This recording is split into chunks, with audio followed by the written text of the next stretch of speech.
Hello again, this is Captain B-Rye. I got a lot of stuff done over the past couple of days. I haven't had time to vlog about the particular details, but I hope to catch up on that right now. The first thing I want to get out of the way, on my previous technical blog number 3, I said that I made the assertion, I guess sort of haphazardly, that monogame was going to remain coupled to the XNA API. And since the XNA API, I kind of inferred that since the XNA API is no longer being developed, it would just kind of be a dead end for monogame. But according to Rosmo, that's not the case. Apparently, they are looking at expanding the API, keeping it moving, keeping it adding value to the API, which is great. I think that's probably a good idea, considering that XNA is just kind of kaput. Um, Still, it doesn't change my valuation too much. I'm still happy with the STL so far. Happy with the trade-offs that I've made, even though I didn't make it in total. I wasn't totally 100% informed when I made those technical decisions. Well, most people never are when making decisions like this, so I'm not super surprised. Also,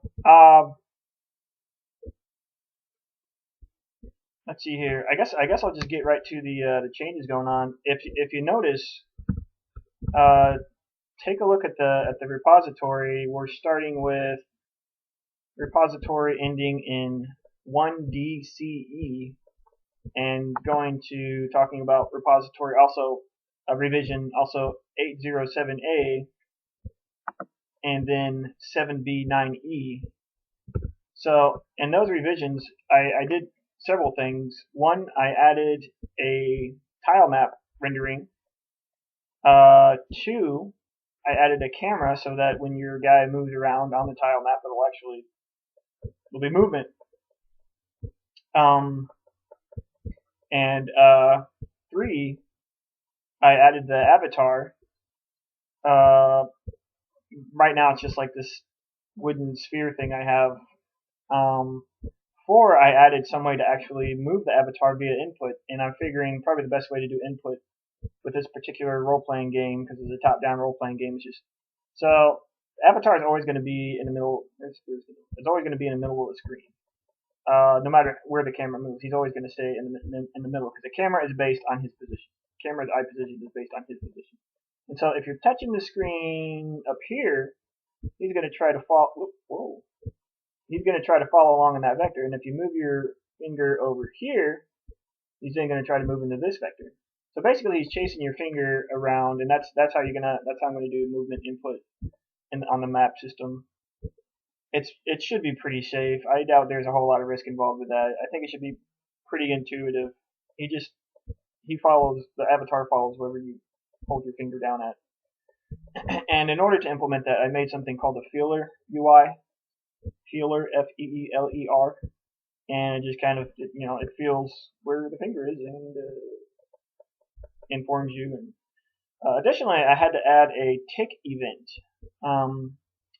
Commonly in games, especially imperative games, you'll have a tick method that gets fired on hierarchically. It starts at the game level and kind of recurses down through the objects until it gets to the entity level, and the tick methods are typically implemented polymorphically, with the virtual dispatch, so that when you want to make a more specific type of entity, you just kind of override that method, give it its custom behavior using its custom fields. As you may have already seen, I don't use inheritance in this code base. I just use containment basically.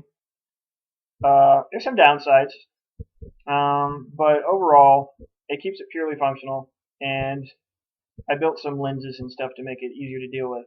So I think it's alright. So I put all that together. Right now, in the current build, I have the input works. You can move the guy around on the map, but the map's kind of small. I just kind of threw this shit together. So, and also you'll notice the frame rate just took a total dive. And the reasons for that is really obvious. I didn't optimize anything. I didn't optimize the tile drawing at all. So it's doing redundant lookups for assets that are just totally unnecessary. And it's not an issue. It's just that I haven't gotten around to optimizing it because I just wanted to get my guy on there, get him moving around, and then I can worry about making it fast. So no big deal. Also, in other news, I'm a little upset. The name of my game was already taken. I guess I should have done some research on. If ever you think you've got a unique name for a product, you should probably assume you're wrong. Apparently, there is already a game. I don't know if it's in beta testing or if it's released called Chrono Blade. So obviously, I can't use that name. So I'm thinking maybe it should be something like Time Blade, or I want a name that I want a name that says that there's one, that there's time mechanics, and two, that there's role playing mechanics. And of course, you want it to the name to roll off the tongue real nicely. Like, there's a lot of different names that would be good, but they just don't. Like, you could have a game named Chrono or Time Edge, or maybe that's not too bad. Maybe that rolls off okay, or maybe Chrono Edge or something like that. But anyway, if you guys can help me think of a better name or a different name, better name would be a bonus. That would be great. I'm kind of at a loss. I've been thinking about it while I was trying to go to sleep last night. A couple hours, like, I really like that name. I like Chrono Blade, but it's can't get too attached to any particular thing you're doing in development, anyways. So let's get to the changes. What actually went down over the past few days? See if there's anything in particular that's particularly noteworthy. I think I actually mostly covered it. There was one ironic thing, though. I mean, I guess it's ironic to me in my state of ignorance, is that I made this function. Fortunately, in F# we don't have to call them methods anymore. I made this function called option for the option module called reduce. And what it did, I was like, okay, well, if map is a function, option.map is sort of a mapping function, then maybe reduce would be a conditional application of a function depending on what's inside of option. And boy, I thought that was a simple decision, but turns out there was an existing function with the exact same signature, and I looked at it and was like, oh, well, that does the exact same thing. It's called option.bind. And what that tells me is how bad I am at Monads. I've tried a couple times to make some Monads here and there, but they never actually turn out to be Monads. And I usually don't find that out until I try to start implementing them with the computation expression stuff. So I'm not good at Monads, and maybe that's one reason why I don't use Haskell, is because reasoning at that level of abstraction is just, sure, mechanically you can reason about it, but it's sort of like getting into higher maths. As you get into the higher, more abstract maths, such as set theory,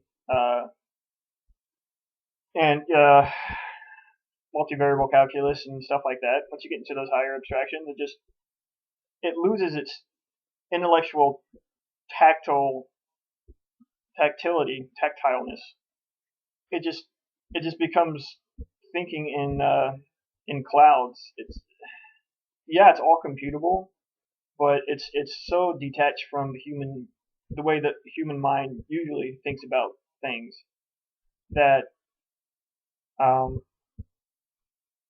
it's difficult. Some people are really good at it. I have a lot of respect people who are really good at math, really good at higher maths.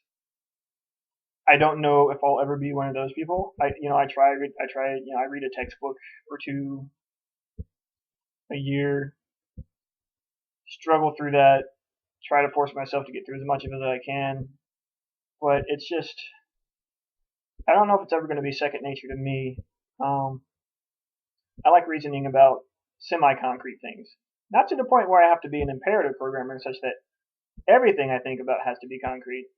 But I don't know, maybe there's a balance. Maybe there's a balance between, the advantages of abstraction and the practicalities of concretion. Maybe. So yeah, there's that. What am I gonna do? What am I gonna do today? Maybe not today. Actually, I think I'm gonna take a couple of days off. I got these wrist problems. Couple things. One is I got tendinosis in this guy, and I've got what is it? RSD, reflex sympathetic dystrophy, in both of my arms. But you can look that up online. You're probably not familiar. And I got some shots today. I got some prolotherapy. I've been trying out this prolotherapy. It's sort of the first step of a few things you can try if you have bad wrist problems. First you try out the prolotherapy, see if that works. Then you try out the PRP, which is platelet-rich plasma injections, see if that works. And then if that doesn't work, you try out the stem cells. They got stem cells they can pull out of your wherever they get them, and they inject them right into the injury sites. So yeah, anyways, I got all that from working at a startup for like 100 hours a week for like a year. It's ridiculous. I should not have done that. But anyway, I think the prolotherapy is working. I've been doing it for a couple months. I'm for about 50 to 70% of the time I'm able to program without pain, and that is a huge thing for me. So I'm gonna keep you guys updated on the prolotherapy stuff because I think a lot of people out there would be interested in hearing about how that goes. For a lot of programmers are suffering from wrist issues, and it's not good because it seems like by the time you finally get a good competent programmer, by the time you've written enough code to be a competent programmer, your hands are worn out. So we got to solve that problem. That problem needs to get solved. That's a worldwide problem. So hopefully prolotherapy is at least a partial solution. And I'll let you guys keep you guys updated on my anecdotal experience. Okay. So so again, if anybody has any ideas for a game name that's not Chronoblade, please let me know. Again, the name has to emphasize the time-based mechanics, and it has to emphasize the fact that it's a role-playing game. Maybe Chrono Edge. I kind of like Chrono Edge. I don't know how well it flows out of the mouth, but I don't know. We'll see. Anyways, thank you everyone for watching this video and participating. I really appreciate it. Have a lot of fun, and I will talk to you guys again probably tomorrow. Take care.